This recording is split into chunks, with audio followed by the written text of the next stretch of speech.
Hello दोस्तों, तो आज की इस वीडियो में मैं आप लोगों के लिए रेनिगेड इमोर्टल के 2 एपिसोड्स को एक्सप्लेन करूंगा। जैसा कि आप लोगों ने पिछले एपिसोड में देखा कि वांगलिंग मास्टर पिंक के साथ एक एंशिएंट केव में चला गया जहां पर उसे एक नैंशियन सोल मिल चुकी थी। इस सोल को लेने के बाद वांगलिंग वापस से अपने घर आ जाता है जहां पर उसने एक फॉरबिडन फ्लैग ट्रेजर को क्रिएट किया, लेकिन ये ट्रेजर इतना ज्यादा पावरफुल था कि वहां पर हेवनली ट्राइबुलेशन एग्जाम शुरू हो जाता है जो कि यहाँ वांगलिंग को जान से मार देने की कोशिश कर रही थी, या फिर एटलीस्ट वो उस फॉरबिडन फ्लैग को तो डिस्ट्रॉय कर दे, जिसकी वजह से हम देखते हैं कि आसपास के बहुत सारे कल्टीवेटर अट्रैक्ट हो गए और वो सबके सभी यहाँ वांगलिंग पर हमला करते उससे वो फॉरबिडन फ्लैग ट्रेजर छीनना चाहते थे। लेकिन दूसरी तरफ वांगलिंग गुस्सा होते हुए वहां पर मौजूद उन सबके सब कल्टीवेटर्स को जान से मार डालता है, जिनके गोल्डन कोर का इस्तेमाल करते उसने खुद को प्रोटेक्ट कर लिया। साथ ही साथ यहाँ वांगलिंग ने अपना लेवल भी ब्रेक थ्रू कर लिया है। अब वो कोर फॉर्मेशन की बिल्कुल पीक पर पहुंच गया, लेकिन वांगलिंग चूंकि जे रेल्म में है इसलिए वो इससे आगे की कल्टीवेशन नहीं कर सकता और वो कभी भी नैंशियन सोल लेवल में ब्रेक थ्रू नहीं कर पाएगा। ये बात वांगलिंग को बहुत ही ज्यादा परेशान कर देती है, लेकिन दूसरी तरफ वांगलिंग भी हार नहीं मानना चाहता, वो किसी भी हाल में खुद का लेवल ब्रेक थ्रू करके ही रहेगा।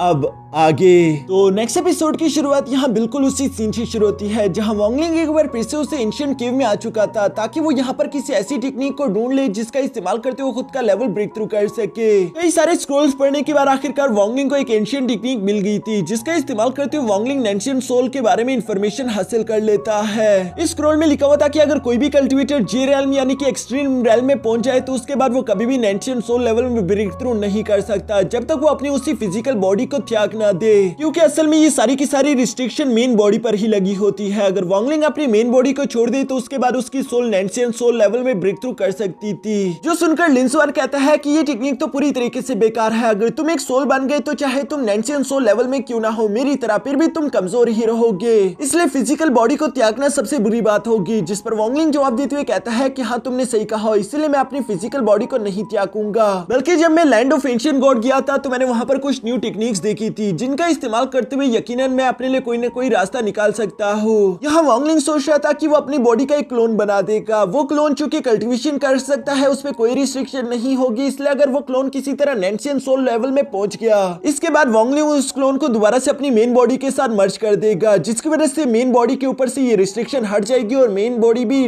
नैंशियन सोल लेवल में ब्रेक थ्रू कर जाएगी। लेकिन लिंसवान को तो ये प्लान पूरी तरीके से बेकार लग रहा था क्योंकि कोई भी इंसान 30 साल में नैंशियन सोल लेवल तक नहीं पहुंच पाएगा। वांगलिंग की क्लोन को तो दोबारा जीरो से कल्टीवेशन शुरू करनी होगी, इसलिए उसके लिए ये काम ज्यादा मुश्किल है और एक क्लोन की जिंदगी 30 साल से ज्यादा नहीं होती, यानी कि 30 साल में वो क्लोन कभी भी नैंशियन सोल लेवल तक नहीं पहुंच पाएगा और वांगलिंग का सिर्फ वक्त ही जाया होगा। जिस पर वांगलिंग जवाब देते हुए कहता है कि तुम इसकी फिक्र मत करो क्योंकि अब मेरे पास एंशिएंट गॉड की मेमोरीज है और इसके अलावा मेरे पास पहले से काफी सारा रिसोर्सेज भी है। चाहे कुछ भी हो जाए मैं इस 30 सालों के अंदर ही नैंशियन सोल लेवल में ब्रेक थ्रू करके रहूंगा। जो कहने के बाद हम देखते हैं कि वांगलिंग ने अपने क्लोन को बनाने की टेक्निक शुरू कर दी जिसे वांगलिंग अपने हेवनली पल में बैठकर बना रहा था और कई दिनों की लगातार मेहनत के बाद हम देखते हैं कि वांगलिंग ने कोशिशें करते हुए आखिरकार अपना एक हूबहू क्लोन क्रिएट कर दिया जो कि दिखता तो वांगलिंग जैसा है लेकिन उसकी कल्टीवेशन बिल्कुल भी वांगलिंग जैसी नहीं बल्कि वो बहुत ही ज्यादा वीक है। साथ ही साथ वांगलिंग ने अपनी मेन कॉन्शियसनेस भी यहाँ उसी क्लोन के अंदर डाल दी, यानी कि अब वांगलिंग इसी बॉडी को तब तक यूज करेगा जब तक ये बॉडी नैंशियन सोल लेवल में ना पहुंच जाए और उसकी मेन बॉडी तब तक हेवनली पल में बैठकर कल्टीवेट करेगी। इसके बाद नेक्स्ट सीन में हम देखते हैं कि वांगलिंग अपने लेवल्स को ब्रेक थ्रू करने के लिए पास मौजूद यूनिटियान सेक्ट की तरफ रवाना हो गया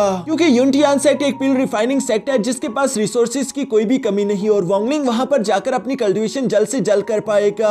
दूसरी तरफ यहाँ यूनिटियान सेक्ट में और भी कई सारे डिसाइपल एडमिशन लेने के लिए आ रहे थे जहां पर एक लड़का चेंगफी अपनी बहन को भी लेकर आया हुआ था ताकि वो पिल रिफाइनिंग सेक्ट में एडमिशन ले सके। मिस चेंगलिंग अपने भाई से कह रही थी कि मुझे पिल्स बनाने में कोई भी इंटरेस्ट नहीं है, लेकिन दूसरी तरफ उसका भाई बताता है कि पिल बनाने में कितना ज्यादा फायदा है। उसके अलावा तुम यूनिटियान सेक्ट को कोई कमजोर नहीं समझ सकती बल्कि ये चू कंट्री का सबसे ज्यादा पावरफुल सेक्ट है जो कि हर 3 साल में सिर्फ 10 डिसाइपल्स को ही एक्सेप्ट करता है। ये लोग क्वालिटी पर काम करते हैं क्वांटिटी पर नहीं। जो सब सुनकर तो आखिरकार चेंगलिंग भी थोड़ा सा इंटरेस्टेड हो गई, लेकिन सामने की तरफ से वांगलिंग दिखाई दिया जो कि इस वक्त 3rd लेयर ऑफ की कंसिडरेशन लेवल पर है, इसलिए वो उसे कमजोर कहते हुए बोलती है कि तुम तो भिखारियों की तरह दिख रहे हो, आखिर तुम यहाँ पर क्यों आए? मुझे नहीं लगता कि तुम इस टेस्ट को कभी भी पास कर पाओगे, तुम्हें यहाँ पर आकर अपना वक्त जाया नहीं नहीं करना चाहिए। वोंगलिंग तो उसकी बातों को इग्नोर करता वहां से आगे की तरफ रवाना हो गया और वो ऊपर की तरफ चढ़ते चढ़ते यूनटियान सेट के दरवाजे के बाहर आकर खड़ा हो जाता है, जहां वोंगलिंग अपने मन में सोच रहा था कि हेवन कितना सारा अजीब है। वो एक बार फिर से मुझे उसी जगह पर ले आया जहां पर मैंने पहली दफा ये कहानी शुरू करी थी। आज मैं फिर से एक सेट का डिसाइपल बनने वाला हूँ। दुआ करता हूँ कि इस बार ये सब कुछ अच्छे से जाए। जिस पर लिंजुआन वोंगलिंग को जवाब देते हुए कहता है कि तुम्हें तो फिक्र करने की कोई जरूरत नहीं, क्योंकि बेशक अभी तुम्हारी कल्टीवेशन काफी ज्यादा कम हो गई, लेकिन असल में तो तुम्हारे पास एक कोर फॉर्मेशन वॉरियर की मेमोरीज है। इसके अलावा एंशिएंट गॉड की मेमोरीज भी तुम्हें काफी ज्यादा फायदा देगी, इसलिए मुझे नहीं लगता कि यहाँ तुम्हें कोई भी हरा सकता है। जो सारी बातें सुनने के बाद वोंगलिंग आगे की तरफ बढ़ चला और थोड़ी देर में हम देखते हैं कि वहाँ पर एक मास्टर भी आ चुके थे जिनका नाम था जाओलिन। वो यूनटियान सेट के एक मास्टर थे जो कि यहाँ पर मुझे सारे डिसाइपल से कहते हैं कि तुम लोगों का अब यहाँ पर एक एंट्री टेस्ट होगा। जो भी यहाँ से जाना चाहिए आखिरी मौका है, क्योंकि एक बार तुम लोग सेलेक्ट हो गए उसके बाद तुम लोगों के पास पीछे मुड़ने का कोई रास्ता नहीं होगा। जो सुनकर भी अपनी जगह से कोई नहीं हिलता, इसलिए हम देखते हैं कि मास्टर जाओलिन ने वहाँ पर मौजूद एक फॉर्मेशन को एक्टिवेट कर दिया, जिसकी वजह से इन लोगों के सामने एक टोर्नेडो क्रिएट हो जाता है। साथ ही साथ मास्टर जाओलिन बताते हैं कि इस टोर्नेडो के अंदर कुछ मटेरियल्स है। अगर तुम लोगों ने पता लगा लिया कि इसके अंदर क्या मटेरियल्स है तो तुम लोगों को बहुत बड़े इनाम मिलेंगे और यही तुम लोगों के टेस्ट का एक हिस्सा भी है। तुम लोग चाहो तो अपने किसी भी मैजिकल वेपन का इस्तेमाल कर सकते हो। टेस्ट के बाद तुम लोगों के मैजिकल वेपन्स तुम लोगों को वापस दे दिए जाएंगे। जो सुनकर सबके सब डिसाइपल पहले तो अपनी कॉन्शियसनेस का इस्तेमाल करते हुए उस टोर्नेडो के अंदर झांकने की कोशिश करते हैं, लेकिन टोर्नेडो पर एक बैन फॉर्मेशन लगा हुआ था जो कि किसी भी कॉन्शियसनेस या फिर मैजिकल वेपन को अंदर की तरफ जाने नहीं दे रहा, इसलिए कोई भी डिसाइपल पता नहीं लगा पा रहा था कि अंदर क्या मौजूद है। लेकिन दूसरी तरफ वोंगलिंग के लिए तो बैन फॉर्मेशन कोई भी चीज नहीं, इसलिए वो फिर से अपनी डिवाइन कॉन्शियसनेस को यहाँ उस टोर्नेडो के अंदर भेज देता है, जिसकी वजह से वोंगलिंग को मालूम हो गया कि उस टोर्नेडो के अंदर 20 पिल्स, 10 टोकन और 10 जेड पेडेंट है। लेकिन साथ ही साथ वोंगलिंग इसके बारे में अभी किसी को नहीं बताता, क्योंकि वो खुद को एक ऑर्डिनरी डिसाइपल साबित करना चाहता था। वो नहीं चाहता कि बिला वजह वो लोगों की नजरों में आ जाए। दूसरी तरफ हम देखते हैं कि अचानक उसमें से एक जेड पेडेंट तेजी के साथ निकलते हुए बाहर मिस चैंगलिंग के पास आ गया, यानी कि मिस चैंगलिंग ऑटोमेटिकली इस टेस्ट में पास हो चुकी है और वोंगलिंग को यहाँ से अंदाजा हो गया कि इन लोगों को ये टेस्ट पास करने के लिए कुछ भी नहीं करना, बल्कि ये फॉर्मेशन तो सब लोगों की पावर्स को चेक करने के लिए थी और ये फॉर्मेशन खुद ही डिसाइड करेगी कि वो किस डिसाइपल को पास करने वाली है। इसके बाद हम देखते हैं कि उस फॉर्मेशन से बाकी भी धीरे धीरे करके कुछ आर्टिफैक्ट निकलते हुए बाहर एक एक डिसाइपल के पास जा रहे थे, जिनमें से फायर पिल भी एक डिसाइपल के पास आ चुकी थी। मास्टर जाओलिन ये देखकर फौरन से उस डिसाइपल के पास आकर कहते हैं कि कांग्रेचुलेशन, तुम्हें एक फायर पिल मिली है, जिसका मतलब तुम मेरी डिसाइपल तो नहीं बन सकते लेकिन एटलीस्ट तुम इनर कोर्ट यार्ड में जा सकते हो। ये सुनकर तो वोंगलिंग भी अपने मन में सोचता है कि उसे भी एक पिल की जरूरत पड़ेगी ताकि वो भी डायरेक्ट इनर कोर्ट यार्ड का डिसाइपल बन सके, क्योंकि इनर कोर्ट यार्ड वाले डिसाइपल्स के पास ज्यादा रिसोर्सेज होती है। दूसरी तरफ हम देखते हैं कि यहाँ मास्टर जाओलिन ने एक और बात भी बता दी थी, इस टोर्नेडो के अंदर कुछ हेवनली फर्नेस भी है। अगर कोई भी उस हेवनली फर्नेस को हासिल कर दिया तो वो टॉप 10 डिसाइपल्स में से एक होगा, लेकिन अब तक यूनटियान की हिस्ट्री में सिर्फ कुछ ऐसी डिसाइपल है जो कि उस हेवनली फर्नेस को बाहर निकाल पाए। यहाँ लिंजुआन तो वोंगलिंग से कह रहा था कि वोंगलिंग तुम्हें वो हेवनली फर्नेस हासिल करना ही होगा, जिस पर वोंगलिंग जवाब देते हुए कहता है कि नहीं, बिल्कुल नहीं, मैं लोगों की नजरों में नहीं आना चाहता। मेरा मकसद है यहाँ पर आकर कल्टीवेशन करना जल्द से जल्द, बिला वजह की फ्री ट्रीटमेंट मुझे नहीं चाहिए। इसलिए वोंगलिंग उस टोर्नेडो के अंदर से अपने डिवाइन फॉर्मेशन का इस्तेमाल करते हुए एक वाटर पिल को बाहर निकाल चुका ताकि वो एटलीस्ट इनर कोर्ट यार्ड का डिसाइपल तो बन सके। मास्टर जाओलिन तो ये देखकर फौरन से वोंगलिंग के पास आ गए और वो वोंगलिंग को कांग्रेचुलेशन बोलते हुए कहते हैं कि अब से तुम मेरे डिसाइपल होंगे क्योंकि तुम्हें वाटर एट्रीब्यूशन वाली पिल मिली। तो क्या तुम मेरे डिसाइपल बनने के लिए तैयार हो? जिस पर वोंगलिंग ने हमें जवाब दे दिया। इसलिए हम देखते हैं कि मास्टर जाओलिन वोंगलिंग से वो पिल ले लेते हैं। ये पिल बहुत ही जरा खास थी, वोंगलिंग भी कुछ नहीं कर सकता क्योंकि इस ट्रायल का मतलब ही ये था कि जिस भी डिसाइपल को जो भी मटेरियल मिलेगा वो उसे अपने मास्टर को प्रेजेंट करना होगा। इसी तरह से देखते देखते ये ट्रायल आगे की तरफ बढ़ता रहा और हम देखते हैं कि टोटल 10 डिसाइपल सेलेक्ट हो चुके थे, जिसके बाद मास्टर जाओलिन उन 10 के 10 डिसाइपल को लेकर यहाँ यूनटियान सेट उन्हें दिखाना शुरू हो गया, जहाँ के सारे रिसोर्सेज, सोल बीस्ट और एनर्जी को महसूस करते हुए वोंगलिंग अपने मन में कहता है कि ये बात तो माननी पड़ेगी कि यूनटियान सेट इस पूरे कॉन्टिनेंट का सबसे ज्यादा अमीर सेक्ट है। यहाँ पर प्योर एनर्जी की भी कोई कमी नहीं, इसका मतलब ये जगह कल्टीवेशन करने के लिए सबसे बेस्ट प्लेस होगी। दूसरी तरफ मास्टर जाओलिन यहाँ पर इन सबके सब डिसाइपल्स को सेक्ट मास्टर के पास ले आते हैं, जहाँ पर और भी कई सारे सीनियर सेक्ट मास्टर्स थे। वो इन न्यू डिसाइपल्स को वेलकम करते हैं, साथ ही साथ बताते हैं कि जिनको भी पिल्स मिली है वो तो आसानी के साथ इनर कोर्ट यार्ड में जा पाएंगे, लेकिन जिन डिसाइपल्स को जेड पेडेंट मिले हैं उन लोगों को कुछ और ट्रायल्स को पास करना होगा, उसके बाद ही उन्हें इनर कोर्ट यार्ड में सेलेक्ट किया जाएगा। साथ ही साथ सेक्ट मास्टर यहाँ पर अपने भतीजे जेनवी से कहते हैं कि जेनवी तुम आगे बढ़कर इन डिसाइपल में से किसी को भी अपना पर्सनल डिसाइपल एक्सेप्ट कर सकते हो। जो सुनकर ब्रदर जेनवी भी तेजी के साथ आगे की तरफ आते उन 10 के 10 डिसाइपल्स को गौर से देख रहा था। यहाँ पर मास्टर जाओलिन ने रिक्वेस्ट अरेस्ट करते हुए कहते हैं कि इनमें से एक लड़का है जो कि मुझे काफी पसंद आया और इसे वाटर एट्रीब्यूशन पिल ने सिलेक्ट किया था, जो कि पिल रिफाइनमेंट के लिए काफी ज्यादा इंपॉर्टेंट है। इसलिए मैं चाहता हूँ कि इस लड़के को मैं अपना पर्सनल डिसाइपल एक्सेप्ट कर लूं। क्या प्लीज आप ऐसा करने की मुझे इजाजत दे सकते हैं? जिस पर सेक्ट मास्टर ज़ेनवाई से सवाल करते हुए पूछता है कि क्या तुम इसके लिए एग्री हो, जिस पर मास्टर ज़ेनवाई कहता है कि ठीक है, ब्रदर ज़ाओलिन ने पहली दफा मुझसे कुछ रिक्वेस्ट की, इसलिए मैं उनकी रिक्वेस्ट को एक्सेप्ट करता हूँ। दूसरी तरफ हम देखते हैं कि वहाँ पर मौजूद मिस चैंगलिंग तो काफी ज्यादा चालाक थी। वो आगे की तरफ आते हुए यहाँ ज़ेनवाई से कहती है कि प्लीज आप मुझे अपना डिसाइपल एक्सेप्ट कर ले, जो सुनकर मास्टर ज़ाओलिन कहते हैं कि नहीं, तुम्हें पहले कुछ ट्रायल से गुजरना होगा क्योंकि तुम्हें जेड पेडेंट ने सिलेक्ट किया था, इसलिए तुम अभी तक क्वालिफाइड नहीं हो। लेकिन ज़ेनवाई थोड़ा सा ठरकी निकला। वो इस लड़की को देखते हुए कहता है कि ये काफी ज्यादा खूबसूरत है और ये मुझे टैलेंटेड भी लगी, इसलिए मैं थोड़ी सी एक्सेप्शन करते हुए इसे अपने डिसाइपल के तौर पर एक्सेप्ट कर रहा हूँ, जहाँ पर मास्टर ज़ाओलिन भी कुछ नहीं कर पाते। इसी वजह से मास्टर ज़ेनवाई ने यहाँ पर मिस चैंगलिन को अपने डिसाइपल एक्सेप्ट कर लिया। डिसाइपल एक्सेप्शन के बाद हम देखते हैं कि मास्टर ज़ाओलिन वांगलिंग को लेकर अपने साथ चलने के लिए बोलते हैं, जहाँ वो वांगलिंग को लेकर एक गार्डन के पास आ गए थे जो कि पिल रिफाइनमेंट हॉल का गार्डन था। वहाँ पर एलेक्सर्स की कोई भी कमी नहीं थी। लिन जुआन भी ये देखकर काफी ज्यादा सरप्राइज हो गया था क्योंकि उसने आज से पहले इतने हाई ग्रेड्स के एलेक्सर्स नहीं देखे थे। दूसरी तरफ मास्टर ज़ाओलिन वांगलिंग को बताता है कि आपसे तुम मेरे डिसाइपल हो, इसीलिए तुम्हें पिल रिफाइनमेंट हॉल के इन्हीं रूम्स में रहना होगा। साथ ही साथ तुम यहाँ पर मौजूद किसी भी एलेक्सर्स का इस्तेमाल कर सकते हो। लाइब्रेरी में मौजूद जितने भी पिल रिफाइनिंग स्क्रोल्स है सबको पढ़कर अच्छे से प्रैक्टिस करो। मुझे 1 महीने के लिए कल्टीवेशन सर्कुलेशन में जाना होगा क्योंकि मुझे जो तुमने वाटर पिल दी है मुझे उसे रिफाइन करना है। जब तक मैं वापस नहीं आ जाता मैं चाहता हूँ कि तुम पिल रिफाइनमेंट के सारे बेसिक्स के बारे में सीख जाओ। ये कहते साथ ही यहाँ मास्टर ज़ाओलिन ने अपने पास से एक छोटा सा गोल्डन फर्नेस भी निकाल लिया था, जिसे वो वांगलिंग को एज अ रिटर्न गिफ्ट के तौर पर दे देता है क्योंकि वांगलिंग ने अपने मास्टर को एक पिल जो दी थी, जिसे वांगलिंग भी अपने पास रखते हुए मास्टर का शुक्रिया अदा करता है। दूसरी तरफ मास्टर यहाँ वांगलिंग से कहते हैं कि अब मैं सर्कुलेशन के लिए जा रहा हूँ, तुम्हें अच्छे से पिल रिफाइनमेंट स्क्रोल्स के बारे में समझना होगा और अगर तुम्हें किसी तरह की भी परेशानी हो रही हुई तो तुम मेरे सीनियर के पास जाकर उनसे मदद मांग सकते हो। वो हर हाल में तुम्हारी मदद करेगी क्योंकि वो दिल की बहुत अच्छी है। उन्हें तुम मेरा नाम बता देना कि मैं मास्टर ज़ाओलिन का डिसाइपल हूँ, उसके बाद वो तुम्हारी मदद जरूर करेंगी क्योंकि उन्होंने भी मेरी मदद की थी और वो मेरी मास्टर रह चुकी है। ये सब कहने के बाद मास्टर ज़ाओलिन वहाँ से अपनी कल्टीवेशन करने के लिए रवाना हो गए, जबकि वांगलिंग उनके जाने के बाद अपने गोल्डन फर्नेस को देख रहा था।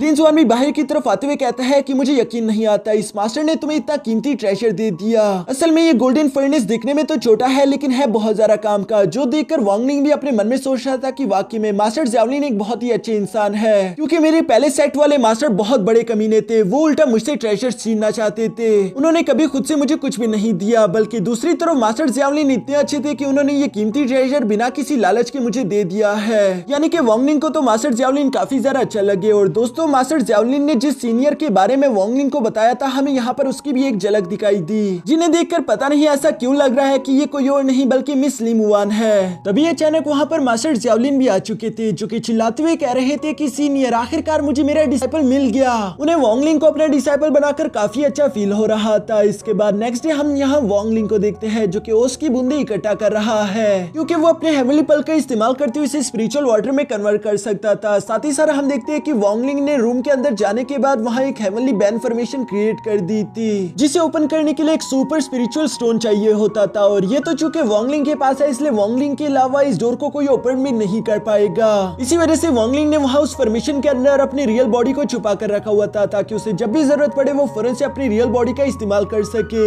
ये सब देखकर वांगलिंग यहाँ जेलस होते हुए कहता है कि वांगलिंग आखिर तुमने इसके बारे में मुझे पहले क्यों नहीं बताया, लगता है कि मास्टर तुम मुझ पर भरोसा नहीं करते। लिन जुआन को लग रहा था कि अब वांगलिंग उसे एक्सप्लेनेशन देगा कि नहीं ऐसी कोई बात नहीं, लेकिन दूसरी तरफ वांगलिंग तो सीधे मुंह जवाब देते हुए कहता है कि हाँ तुमने बिल्कुल सही कहा, मुझे तुम पर जरा सा भी भरोसा नहीं। जो सुनकर तो लिन जुआन ने वहीं पर रोना शुरू कर दिया था कि मास्टर आखिर तुम इस तरह की बातें कैसे कर सकते हो। इसके बाद हम लोगों को यहाँ 2 महीनों बाद का सीन दिखाया जाता है जहाँ पिछले 2 महीनों में वांगलिंग पहले से काफी ज्यादा ताकतवर हो चुका था। वो 8 लेयर ऑफ की कंसंट्रेशन लेवल पर पहुंच चुका है। वांगलिंग पिछले 2 महीनों से लगातार यहाँ पिल रिफाइनमेंट टेक्निक्स को सीखने की कोशिश कर रहा था, लेकिन हर बार ही उसका स्पिरिचुअल फर्नेस ब्लास्ट हो जाता और वांगलिंग एक बार भी अपनी पिल को पूरी तरीके से रिफाइन नहीं कर पाया। वांगलिंग को कुछ भी समझ नहीं आ रहा था कि आखिर ये सब हो क्यों रहा है। जबकि लिन जुआन भी वांगलिंग से कहता है कि मास्टर मुझे लगता है कि तुम्हें पिल रिफाइनमेंट के चक्कर से अब खुद को निकालना चाहिए क्योंकि पिछले 2 महीनों में तुमने कई सारे स्पिरिचुअल फर्नेस को डिस्ट्रॉय कर दिया है। लेकिन वांगलिंग उसकी कोई बात ना सुनते उसे गुस्से के साथ कहता है कि अपना मुंह बंद रखो क्योंकि वांगलिंग की कल्टीवेशन के लिए ये बहुत ही ज्यादा इंपॉर्टेंट था। यहाँ लिन जुआन वांगलिंग से कहता है कि मास्टर मैं तो बस सिर्फ तुमसे इतना ही कहना चाहता हूँ कि मास्टर ज़ाओलिन ने तुमसे एक सीनियर के बारे में बात बात करी थी, तुम्हें उससे जाकर मदद लेनी चाहिए, हो सकता है कि वो तुम्हें बता दे कि आखिर तुम्हारे ये फर्नेस ब्लास्ट क्यों हो रहे हैं। जिस पर वांगलिंग जवाब देते हुए कहता है कि मुझे दूसरों से मदद लेना बिल्कुल पसंद नहीं, और ये कहते साथ ही वो एक बार फिर से स्पिरिचुअल फर्नेस को लेकर एक बार फिर से फील्ड रिफाइनमेंट शुरू कर चुका, और यूं ही कोशिशें करते करते आखिरकार वो अपनी फील्ड रिफाइनमेंट के बहुत ही ज्यादा करीब भी पहुंच गया, लेकिन लास्ट मोमेंट पर उसका स्पिरिचुअल फर्नेस एक बार फिर से ब्लास्ट कर देता है।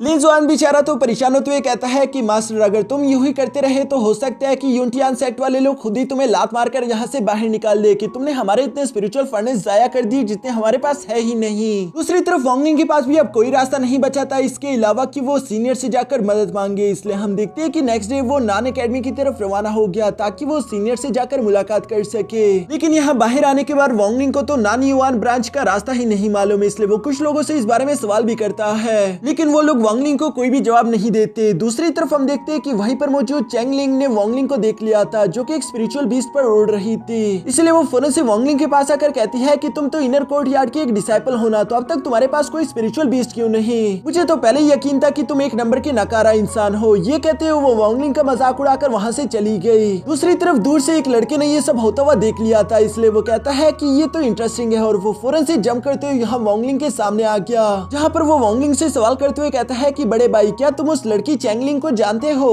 वांगलिंग को वो बंदा फजूल लगा, इसलिए वो बिना कोई जवाब देते हुए आगे की तरफ रवाना हो जाता है। तभी अचानक हम देखते हैं कि वो लड़का फौरन से जंप करते हुए यहाँ वांगलिंग के सामने एक बार फिर से आ गया, जहाँ वो वांगलिंग से कहता है कि तुम्हें लगता है कि लोगों से बात करना बिल्कुल पसंद नहीं, लेकिन मैं जानता हूँ कि तुम नैन युआन ब्रांच का रास्ता ढूंढ रहे हो और मैं नैन युआन ब्रांच का ही एक डिसाइपल हूँ, तो इसलिए मैं तुम्हारी मदद कर सकता हूँ। वांगलिंग उसकी ये बात सुनकर आखिरकार अपना नाम बताते हुए कहता है कि मेरा नाम है वांगलिंग, जिस पर वो लड़का बताता है कि मेरा नाम है चेंग जियान। बड़े भाई तुमसे मिलकर अच्छा लगा। वैसे हाँ मुझे तुम याद है, तुम तो 2 महीने पहले ही हमारी एकेडमी में आए थे ना, मास्टर ज़्याओलिन ने तुम्हें अपना डिसाइपल बनाया। यार तुम तो काफी ज्यादा लकी हो क्योंकि इस एकेडमी में ऐसे बहुत सारे लोग हैं जो कि मास्टर ज़्याओलिन के डिसाइपल बनना चाहते हैं। ये सुनकर वांगलिंग सवाल करते हुए कहता है कि क्यों, क्या मेरे मास्टर ज़्याओलिन एल्केमी में कोई जरा ही ताकतवर है? जिस पर चेंग जियान जवाब देते हुए कहता है कि नहीं ऐसी कोई बात नहीं, वो असल में दिल के बहुत अच्छे है इसी वजह से। अब यहाँ इसके बाद वांगलिंग ने चेंग जियान से कहा कि चलो मुझे रास्ता बताओ, लेकिन चेंग जियान कुछ डील करना चाहता था, इसलिए वांगलिंग दोबारा से उसे इग्नोर करके आगे की तरफ बढ़ने लगा, क्योंकि चेंग जियान चाहता था कि वांगलिंग उसकी मुलाकात चेंगलिंग से कराए, क्योंकि वो चेंगलिंग को बहुत ही ज्यादा पसंद करता है और वांगलिंग को तो प्यार व्यार में ज्यादा मजा नहीं आता, इसलिए वो आगे की तरफ बढ़ने लगा। लेकिन चूंकि चेंग जियान यहाँ पर काफी ज्यादा मिन्नत करते हुए वांगलिंग से कहता है कि मैं उस लड़की से बहुत प्यार करता हूँ, प्लीज बड़े भाई मुझ पर यह एहसान कर दो, या एटलीस्ट तुम मेरी वहाँ पर थोड़ी सी कन्वर्सेशन तो स्टार्ट करवा देना, मैं तुम्हारा बहुत ज्यादा एहसानमंद रहूंगा।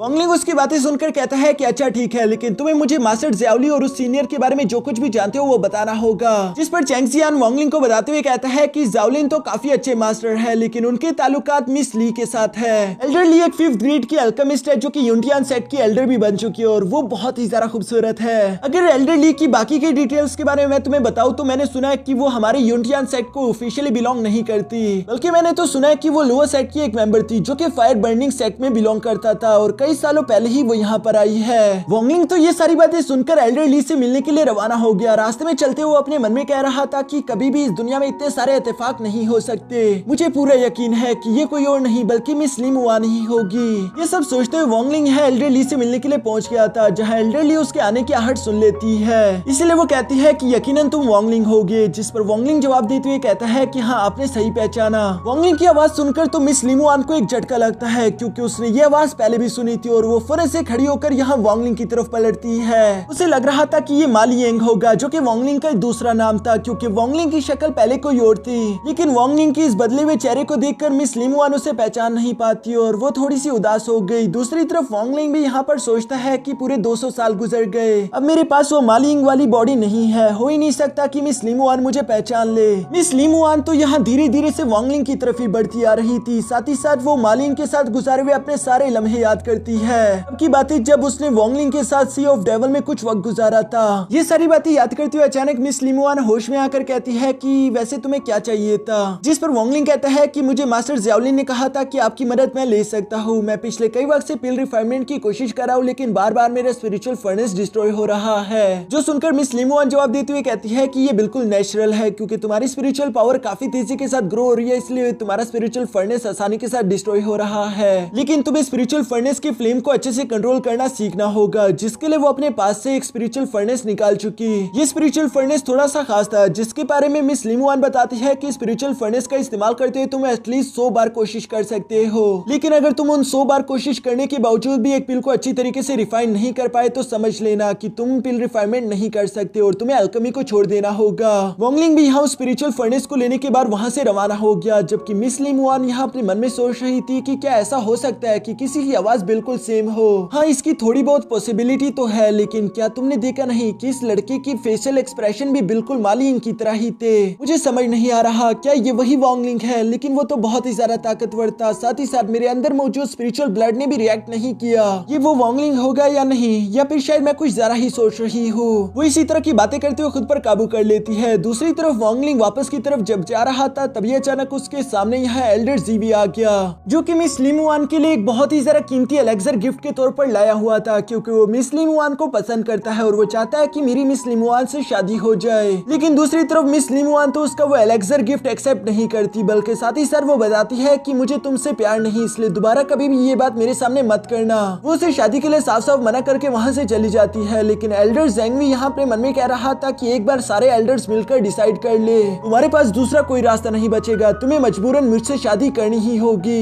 इसके बाद दूसरी तरफ सीन शिफ्ट होकर यहाँ वोंगलिंग पर आ गया था, जो कि वहाँ से जैसे ही बाहर आता तभी अचानक उसकी मुलाकात दोबारा यहाँ चेंग जियान से हो गई, जो कि बाहरी वोंगलिंग का इंतजार कर रहा था। वो वोंगलिंग से कहता है कि अब तुम्हें मेरे साथ चलना होगा ताकि हम चेंगलिंग से मुलाकात कर सके। फिक्र मत करो, मैं तुम्हें पैदल चला के जरा नहीं थकाने वाला। ये कहते साथ ही चेंग जियान यहाँ एक सीटी मारता है, जो सुनकर उसके दो एप स्पिरिचुअल बीस्ट तेजी के साथ जंप करते हुए फौरन यहाँ पर आ गए थे। ये दोनों उसी पर सवार होकर यहाँ चेंगलिंग से मिलने के लिए रवाना हो जाते हैं। रास्ते में चलते हुए चेंग जियान वोंगलिंग को एक स्पिरिचुअल वाइन भी ऑफर करता है, जिसे पीते हुए वोंगलिंग की एनर्जी दोबारा रिफिल हो गई। साथ ही साथ चेंग जियान वोंगलिंग को बताता है कि ये स्पिरिचुअल वाइन मेरे मास्टर ने तैयार किया है। ये स्पिरिचुअल वाइन कमाल का है, जिससे कल्टीवेशन स्पीड भी काफी तेज हो जाएगी, और चूंकि मैंने तुम्हें अपना बड़ा भाई बना लिया इसलिए स्पिरिचुअल वाइन को मैं तुम्हारे साथ जरूर शेयर करूंगा। साथ ही साथ वो वोंगलिंग से और भी काफी अच्छे से बात कर रहा था। वोंगलिंग को भी चेंग जियान थोड़ा बहुत पसंद आने लगा है। इसके बाद ये लोग यूं ही ट्रेवल करते करते चेंगलिंग से मिलने के लिए उसके ब्रांच के सामने आ चुके थे, जहां पर चेंग जियान वोंगलिंग से सवाल करते हुए पूछता है कि मैं कैसा लग रहा हूँ। वोंगलिंग तो सिंपल जवाब देते हुए कहता है कि वैसे ही जैसे हमेशा दिखते हो।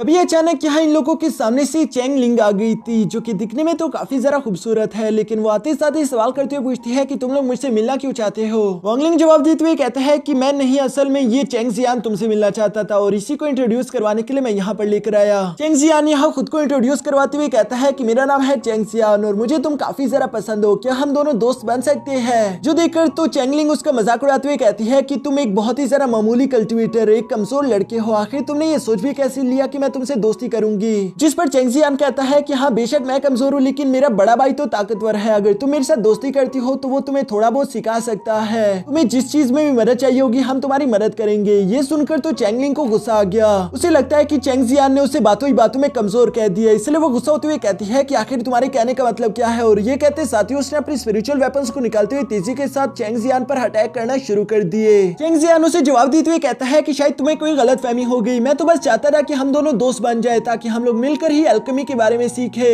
साथ ही साथ वो अपनी एबिलिटीज का इस्तेमाल करते हुए खुद को उसके मल्टीपल सोर्ड अटैक से बचाने की भी कोशिश करता है, पर तभी अचानक हम देखते हैं कि चेंगलिंग एक कदम और आगे बढ़ चुकी थी। उसने फौरन से अपने गोल्डन बेल को बाहर निकाल लिया था, जिसके एक डेडली अटैक का इस्तेमाल करते हुए चेंग जियान की जान लेने वाली थी। वोंगलिंग भी इस अटैक को देखकर काफी जरा हैरान हो गया। वो सोचता है कि चेंगलिंग तो एक मामूली से अल्केमिस्ट है, तो आखिर उसके मास्टर ने इतनी खतरनाक टेक्निक उसे क्यों सिखा दी। दूसरी तरफ चेंगलिंग का ये डेडली अटैक इससे पहले कि चेंग जियान को हिट कर पाता, वोंगलिंग अपने एक ही हाथ का इस्तेमाल करते हुए उस अटैक को बीच में ही ब्लॉक कर देता है। साथ ही साथ वो चेंगलिंग से सवाल करते हुए कहता है कि तुम आखिर ये कर क्या रही हो, क्या तुम इस लड़के को मार दोगी। जिस पर चेंगलिंग जवाब देते हुए कहती है कि हाँ अगर मैं इसे मार भी दूं तब भी मेरे मास्टर मुझे कुछ नहीं कहेंगे, वैसे भी इसने मेरे साथ बदतमीजी करने की कोशिश की, आखिर इसने ये सोच भी कैसे लिया कि मैं इसकी दोस्त बनूंगी। चेंग जियान दोबारा मेरी नजरों के सामने मत आ जाना, अगली बार मैं तुम्हें नहीं छोड़ूंगी। ये सब कहते हुए गुस्से के साथ चेंगलिंग वहाँ से रवाना हो गई, जबकि चेंग जियान जो कि प्यार में पागल है वो अभी भी उसकी तारीफें करते हुए कहता है कि यार देखो तो सही कितनी खूबसूरत है, हाँ थोड़ी शॉर्ट टेम्पर्ड है लेकिन है तो खूबसूरत। वोंगलिंग चेंग जियान से कहता है कि अपना ख्याल रखना, और ये कहने के बाद वो वहाँ से अपने घर की तरफ रवाना होने वाला था। चेंग जियान वोंगलिंग के सामने आकर उसका शुक्रिया अदा करते हुए कहता है कि ये मेरी तरफ से तुम्हारे लिए एक छोटा सा गिफ्ट है, इसे अपने पास रख लो, क्योंकि अभी थोड़ी देर पहले तुमने मेरी जान बचाई। जिसे लेकर वोंगलिंग वापस से अपने रूम में आ गया। वोंगलिंग अगले कुछ दिनों तक लगातार अपने रूम में बैठकर पिल रिफाइनमेंट टेक्निक्स को परफॉर्म करते हुए पिल रिफाइन करने की कोशिश करता है, लेकिन कई दिनों की मेहनत के बाद भी बस वो लो ग्रेड की पिल ही क्रिएट कर पा रहा था। वो अभी तक भी पूरी अच्छी तरीके से पिल रिफाइनमेंट नहीं सीख पाया, जिस पर लिंजुआन वांगलिंग से कहता है कि तुम फिक्र मत करो, वैसे भी ये पहले से बेहतर है, अब तुम्हारा स्पिरिचुअल फर्नेस तो एटलीस्ट डिस्ट्रॉय नहीं हो रहा। लेकिन वांगलिंग तो इन रिजल्ट से सेटिस्फाइड नहीं। तभी अचानक उसे बाहर से चेंग जियान की आवाज आ गई, जो कि वांगलिंग से मिलने के लिए आया हुआ था। वो वांगलिंग के लिए यहाँ कुछ जेड पेडेंट, स्पिरिचुअल वाइन और साथ ही साथ कुछ फ्रूट लेकर आया हुआ था, जिसे देने के बाद वो वहाँ से जाने लगता है। जो देखकर वांगलिंग उससे सवाल करते हुए कहता है कि आखिर तुम्हें इतनी जल्दी क्या है, क्या तुम अंदर नहीं आओगे? जिस पर चेंग जियान जवाब देते हुए कहता है कि नहीं, मुझे असल में मिस लिंग से मिलने जाना है। उस दिन बेशक वो थोड़ी सी गुस्से में थी, लेकिन बाद में उसने मेरे पास मैसेज भिजवाया था कि वो मुझसे मिलना चाहती है। लगता है कि उसे मालूम हो गया कि मैं कितना ज्यादा टैलेंटेड हूँ, इसलिए बड़े भाई मुझे गुड लक कहो, मैं यहाँ से जा रहा हूँ। वांगलिंग भी चेंग जियान को ना रोकते उसे जाने देता है। इसके बाद हम देखते हैं कि वांगलिंग ने दोबारा से पिल रिफाइनमेंट शुरू कर दी और इसी तरह करते करते रात हो जाती है, जहाँ इस बार भी वांगलिंग पिल रिफाइनमेंट में पूरी तरीके से नाकामयाब हो रहा था। 10 बार कोशिशें करने के बाद वो एक बार ही सिर्फ कामयाब हो पाता, लेकिन वांगलिंग को तो आधी अधूरी कामयाबी नहीं चाहिए थी। लिंजुआन उसे समझाने की कोशिश करता है कि वांगलिंग तुम्हें इसी में खुश होना चाहिए, और ये कहते उसने गलती के साथ वांगलिंग का स्पिरिचुअल वाटर नीचे गिरा दिया, जिससे लेकर वो फौरन से वांगलिंग के पास आ जाता है। दूसरी तरफ वांगलिंग उस स्पिरिचुअल वाटर को देखते हुए कहता है कि स्पिरिचुअल वाटर, हाँ यही है मेरे सवाल का जवाब। ये सब कहने के बाद वांगलिंग ने एक बार फिर से पिल रिफाइनमेंट प्रोसेस को शुरू कर दिया, जहाँ इस बार हम देखते हैं कि वांगलिंग ने पिल रिफाइनमेंट प्रोसेस में अपने स्पिरिचुअल वाटर को भी ऐड कर दिया था, और उसकी स्पिरिचुअल वाटर चूंकि उन एलेक्सर्स को और ज्यादा स्पिरिचुअल एनर्जी प्रोवाइड कर रही थी, इसलिए वांगलिंग ने एक ही बारी में इस बार 5-6 पिल्स क्रिएट कर लिए थे, जो कि सबके सभी सक्सेसफुल हो चुके हैं। ये देखकर तो वांगलिंग काफी ज्यादा खुश हो गया कि अब वो पिल्स क्रिएट कर सकता है, क्योंकि उन्हीं पिल्स को खाकर वो अपनी फाउंडेशन बिल्डिंग कर पाएगा। इसके बाद हम देखते हैं कि वांगलिंग ने वो सारे के सारे पिल्स बारी बारी करके खा लिए थे, और लगातार कल्टीवेशन करने की वजह से आखिरकार वो अपने लेवल्स को ब्रेक थ्रू करते हुए यहाँ फाउंडेशन बिल्डिंग लेवल पर पहुंच गया। लिंजुआन वांगलिंग से कह रहा था कि तुम्हें यहाँ पर आए हुए सिर्फ कुछ ही महीने हुए, उसके बावजूद भी तुम इतनी जल्दी अपनी कल्टीवेशन कर पाए। लेकिन वांगलिंग जवाब देते हुए कहता है कि ये कल्टीवेशन अभी भी स्लो है, मुझे इससे भी ज्यादा तेज होना होगा, क्योंकि नेंशियन सोल लेवल तक पहुंचने के लिए मेरे पास सिर्फ 30 साल है। यहाँ ये दोनों इसी तरह से आपस में बातें कर ही रहे थे, तभी अचानक लिंजुआन को ब्लड की स्मेल आ गई, जिसे फॉलो करते हुए ये लोग देखते हैं कि वहाँ सामने तो एक बीस्ट पड़ा है। ये बीस्ट किसी और का नहीं बल्कि चेंग जियान का था, जिसे देखकर ऐसा लगता है कि किसी ने अपने हाथों से इसकी बॉडी को फाड़ दिया हो। वांगलिंग को समझ आ गया था कि जरूर ये बीस्ट हमसे मदद लेने के लिए आ रहा होगा, क्योंकि चेंग जियान खतरे में है, पर चूंकि ये ज्यादा जख्मी था इसलिए ये रास्ते में ही मर गया। हमें चेंग जियान को ढूंढना होगा। जिस पर लिंजुआन कहता है कि चेंग जियान के लिए इतना ज्यादा खतरा लेना क्या सही रहेगा? जिस पर वांगलिंग जवाब देते हुए कहता है कि इस पूरे की पूरे यूनटियान सेक्ट में सिर्फ चेंग जियान ही है जो कि मेरे साथ अच्छा रहा, इसलिए मुझे उसकी मदद करनी ही होगी। लेकिन लिंजुआन वांगलिंग से कहता है कि अभी के लिए तुम ज्यादा ताकतवर नहीं, आखिर तुम ये कैसे करोगे? जो सुनकर वांगलिंग जवाब देते हुए कहता है कि मत भूलो, यहाँ पर मैं अकेला नहीं हूँ बल्कि मेरी ओरिजिनल बॉडी भी है। ये सब कहते हुए वांगलिंग वापस से अपने रूम में बैठकर अपनी ओरिजिनल बॉडी को एक्टिवेट कर लेता है, जिसके एक्टिवेट होते साथ ही दूसरी तरफ मिस लिम वान को भी महसूस हो गया कि ये आदमी वही है वांगलिंग। और इसी सस्पेंस के साथ हमारा ये एपिसोड यहीं पर खत्म हो जाता है।